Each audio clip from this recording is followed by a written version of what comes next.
Hi, and welcome to the second section of this video, diving into React. To build the front end of our chat application, we'll be using React. React is a Vue library for creating user interfaces in JavaScript. First, we'll learn how to set up a React project.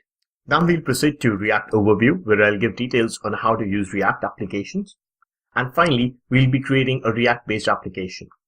So, in the first video, we'll learn how to set up React.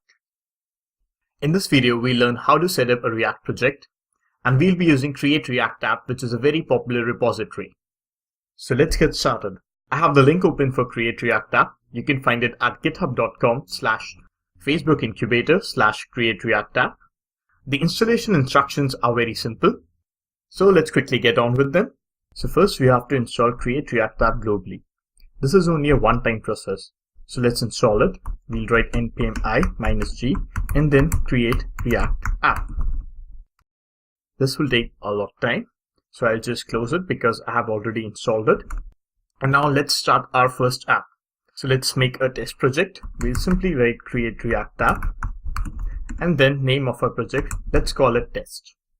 Now you can see it's setting up React, React DOM and React scripts. React scripts are a package which contains build tools and good development utilities. Once this is all ready, we'll have access to a complete React application. So once it's finished installing, we have some instructions on the screen. We can simply write yarn start to start a development server. We can write yarn build to build our application. We can even run tests using yarn test.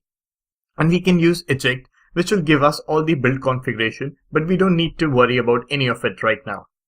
So let me clear the screen and we'll go into the test repository and let me write yarn start. So now we can see our first React app being loaded.